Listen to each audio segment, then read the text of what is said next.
DNA test करवाया था बिहार वालों का। हमको ये समझ में नहीं आ रहा है कि डीएनए आखिर बदलता कैसे है। डीएनए तो एक ऐसा चीज है जो बचपन में है वो मरते दम तक रहता है जी। तो सबसे पहली बात कि अगर बिहार का डीएनए खराब है तो नीतीश कुमार का डीएनए क्या अमेरिका से आया है? काहे नहीं होगा। आपका नेतागिरी करते हैं, आप वोट मांगने के लिए आएंगे, रैली बना के आएंगे, एकजुट बना के आएंगे, तो उसमें कोरोना नहीं फैलेगा क्या? हमारे गांव में अगर विधायक के नाम पर एक भी पोस्टर हो, 100 रुपया का अगर काम किया हो, तो हम उनका जो है सो ऐसा पूरा गांव समर्थक हो जाएंगे।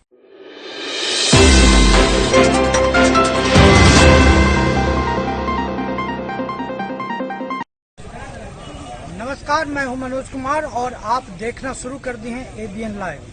दोस्तों, राजनगर विधानसभा की ये दूसरा मेरा एपिसोड है।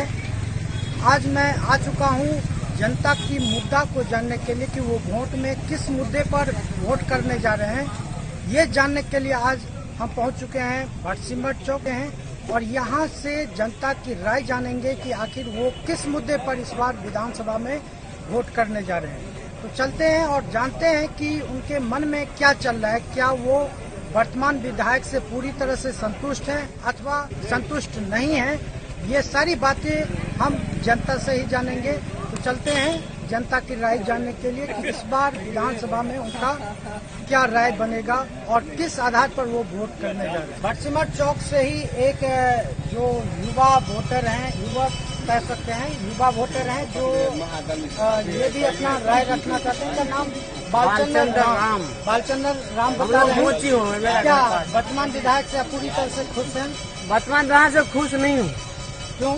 इसलिए कि हमारा बिहार में रोड है कि बच्चे लोग के पढ़ाई लिखाई है, वो सब पूरी तरह पूरा नहीं होता।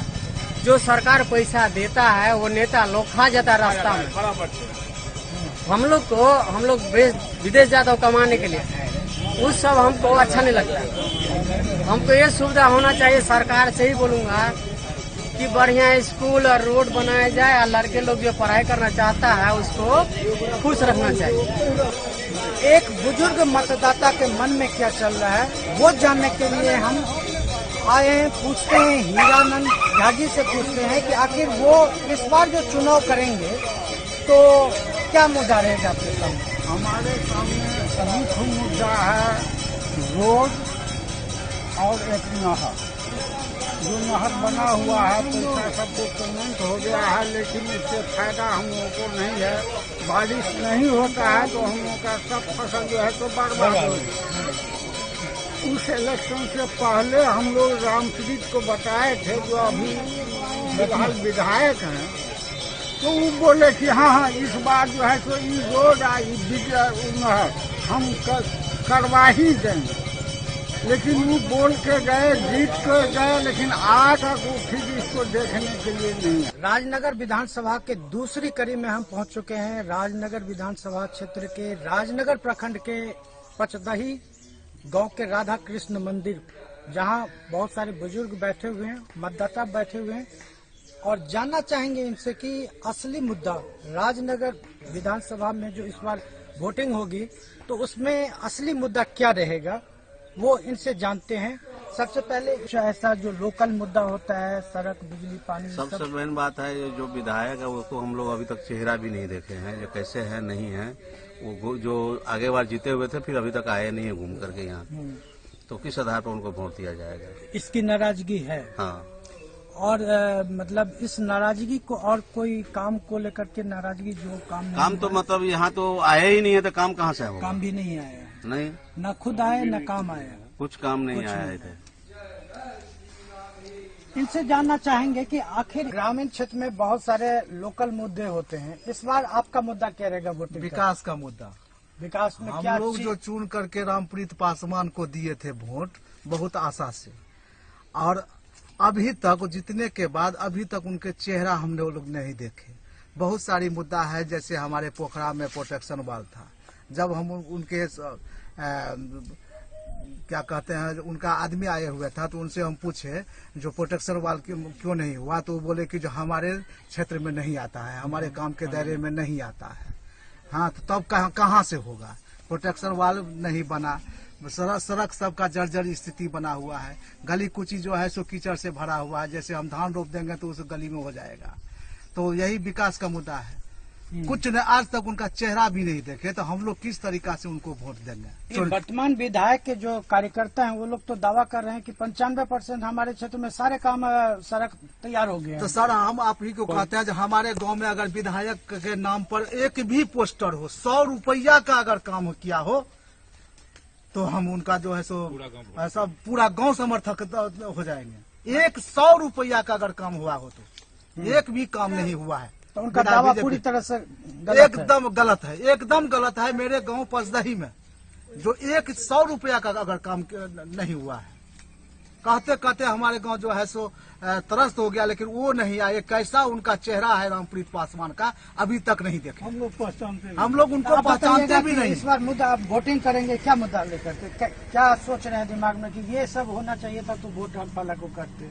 विकास गांव में होगा तभी ना हम लोग वोट देंगे। विकास को लेकर ही वोट करेंगे। तो किसको, मतलब विकास में जो वर्तमान विधायक है वो आपको विकास किए? वर्तमान विधायक हमारे गांव में एक भी पैसा का काम नहीं किया है। नहीं किए मतलब पूरी तरह से असंतुष्ट है वर्तमान विधायक से। 5 साल हो गया, अभी तक घूर के आए नहीं है। घूर के आए भी नहीं।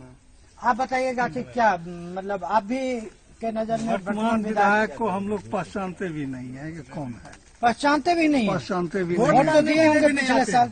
कुछ नहीं, कभी इधर आए ही नहीं वो। अच्छा, वो सोचते हैं जो कि यहाँ का आदमी सवर्ण है, हमको वोट मिलेगा ही। अच्छा अच्छा, तो ये सोच करके कि वो यहाँ के लोग सवर्ण है, बीजेपी के समर्थक है, इसलिए वोट मिलेगा ही, तो आने का कोई जरूरत ही नहीं है। इसलिए कोई काम भी नहीं। काम भी नहीं। यहाँ से लड़गांव कितना दूरी का है, देखिए लड़गांव का कितना काम हुआ है। एक सीमा में पहुंच रही है, यहाँ 1 पैसा का काम नहीं हुआ है। इस बार जो आप वोटिंग करेंगे तो क्या मुद्दा रहेगा आपके पास? निश्चित रूप से मुद्दा तो निश्चित रूप से मुद्दा तो विकास का ही होना चाहिए। लेकिन सबसे बड़ी विडंबना ये है कि प्रजातंत्र में जो हमारे मूल तत्व होते हैं कि हम जिसको चुनते हैं वो हमारे लिए विकास का काम करें। सबसे मूल मुद्दा यही है कि उन्होंने कहा है कि जिसको हम वोट करेंगे उसको जानते ही नहीं, और जिसको जानते हैं वो हम वोट नहीं कर सकते हैं, क्योंकि हम जानते हैं मोदी को। और प्रजातंत्र में एक ऐसा सिस्टम है कि मोदी को डायरेक्ट वोट नहीं कर सकते। तो सबसे पहली बात तो यह है कि जिसको हम जानते हैं उसको वोट नहीं कर सकते हैं, जिसको हम वोट करें उसको जानते नहीं है। और बचपन से देखते आए हैं कि गांव में कहावत है कि कुकुरो पोसे तो लोग मुंह देखकर। और यहाँ तो देश चलाने वाले नेता की बात है, जिसपे हमारा आधार टिका हुआ है, हमारा देश का विकास टिका हुआ है। अभी पिछले कुछ दिनों में लॉकडाउन के तहत जो हुआ है, जो निगेटिव ग्रोथ रेट गया है, हम उस पर बात नहीं करेंगे क्योंकि ये वैश्विक महामारी है। लेकिन कहीं ना कहीं जो हमारा फेल्योर सिस्टम जो फेल्योर हुआ है, जो मैकेनिज्म फेल्योर हुआ है, उसकी भरपाई कौन करेगा, उसके जिम्मेदार कौन है? निश्चित रूप से जिम्मेदार हमारे नेता होते हैं, और नेता उसकी भरपाई के लिए आगे नहीं आते। हमारे गांव में जो छोटा छोटा मुद्दा होता है, चाहे सड़क हो, चाहे पानी हो, चाहे बिजली हो, चाहे जो भी मुद्दा हो, चाहे सफाई का मुद्दा हो, तो हम जब स्थानीय स्तर से उच्च स्तर की ओर जाते हैं तो स्थानीय स्तर के नेता कहते हैं कि हमारे फंड के से बाहर की बात है, आप एमएलए से मिलिए। एमएलए के पास जाते हैं तो कहते हैं हमारे फंड से ऊपर की बात है, आप एमपी से मिलिए। और एमपी की तो आज तक वो आया ही नहीं। और निश्चित रूप से कहीं ना कहीं घूम फिर के जो है वो एक ही पार्टी के सब लोग हैं, जो हमारी रूलिंग पार्टी है उसी के सब लोग हैं। हमको एक बात और समझ में नहीं आई, जिस पार्टी के लोग, जिसमें आज अलायंस है हमारे बीजेपी का, वो अलायंस वाले ने कभी एक समय में डीएनए टेस्ट करवाया था बिहार वालों का। हमको ये समझ में नहीं आ रहा है कि डीएनए आखिर बदलता कैसे है। डीएनए तो एक ऐसा चीज है जो बचपन में है वो मरते दम तक रहता है। तो सबसे पहली बात कि अगर बिहार का डीएनए खराब है तो नीतीश कुमार का डीएनए क्या अमेरिका से आया है? उनका डीएनए भी यहीं का है। तो अगर हमारा डीएनए खराब है तो हमारे नेता का भी डीएनए खराब है, हमारे सरकार का भी डीएनए खराब है। तो सबसे पहली बात कि वो अपने जो बोलते हैं, जिसको कहते हैं कि जंगल राज था, पहले टेन्योर में आया तो बोले जंगल राज है, मंगल राज हो गया। हमको ये समझ में नहीं आता है कि दूसरी बार अगर मंगल राज आया तो तीसरी बार फिर जंगल राज के साथ अलायंस क्यों उन्होंने किया? और अगर अलायंस किया तो फिर बड़े भैया छोटे भैया का फिर विलाप क्यों करते हैं बाद में, फिर बीजेपी से मिले? तो घुमा फिरा के बात वहीं आती है कि नेताओं का अपना कोई भी काम नहीं होता है। नेता मतलब जिसकी पार्टी होती है उसमें मिलते हैं और सरकार बना लेते हैं, कहानी खत्म हो जाती है। कभी राजद अच्छे हो जाते हैं इनके लिए, कभी जेडीयू अच्छे हो जाते हैं। तो इस बार तो निश्चित रूप से बीजेपी के इसमें वोट जाना चाहिए और विकल्प खुला हुआ है। इस बार तो नई नई पार्टियां भी आई हैं और विकल्प हम लोग के साथ खुला हुआ है। अगर वो फ्रंट फुट पे नहीं आते हैं तो हम लोग फ्रंट फुट पे आएंगे। और इतिहास गवाह है कि जब जब जनता फ्रंट फुट पे आई है तब तब शासक को सिंहासन छोड़ना पड़ा है और इस बार छोड़ना ही पड़ेगा। मुद्दा क्या होना चाहिए? हाँ बताएंगे। हम लोग का एक ही कहना है कि इस बार दुर्गा पूजा में हम लोग हर चीज में प्रतिबंध लगा दिया है। बाजा पे बंद लगा दिया, प्रोग्राम पे बंद लगा दिया, लेकिन रैली करने के लिए प्रतिबंध नहीं लगा है। उस रैली में भीड़ जमा नहीं होगा, उससे कोरोना वायरस नहीं फैलेगा, उससे भी कोरोना वायरस फैलेगा। इस पे काहे नहीं रोक लगाए हैं? हम लोग को प्रोग्राम में, मेला में, उसके बाद से पंडाल में, हर चीज में रोक लगा दिया है कि ये नहीं होगा, वो नहीं होगा। काहे नहीं होगा? आपका नेतागिरी करते हैं, आप वोट मांगने के लिए आएंगे, रैली बना के आएंगे, एकजुट बना के आएंगे, तो उसमें कोरोना नहीं फैलेगा क्या? नहीं, हम आपसे ये जानना चाहते हैं कि चुनावी मुद्दा क्या होगा इस बार? वोट तो करेंगे देखी तो रहे हैं, राजनगर से यहाँ तक जाने में हम लोग को 2 घंटा लगता है। एक रोड अच्छी तरह से नहीं बना हुआ है पंचवर्षीय में। और क्या बताएं आपको वोट के बारे में? मतलब एक मुद्दा हुआ आपका जो रोड है वो नहीं बना। दूसरा और कुछ मुद्दा है जो वो नहीं हुआ है। बहुत कुछ ऐसे देखिए नजर उठा के बहुत कुछ नहीं हुआ है हम लोग के गांव में। अभी तक पूरी तरह से जल योजना बोल रहे हैं गांव वाला, वो भी कार्य नहीं करवाए हैं। उन्हीं के नेतृत्व में होता है ना। कहाँ पूरा हुआ है? किसी भी गांव में एक भी पूरा नहीं हुआ है। तो आपने देखा कि यहाँ की जो भटसिमर की स्थिति है, कोई नल जल योजना तो कोई शराबबंदी, हर मुद्दे पर खुलकर बोलना चाह रहे हैं और खुलकर बोल भी रहे हैं। हम फिर मिलेंगे अगले किसी नए जगह से, जहां से ये जानने की कोशिश करेंगे कि इस बार लोगों के वोट का जो मुद्दा होना चाहिए वो क्या रहेगा, वो जानेंगे। और तब तक के लिए इजाजत, नमस्कार।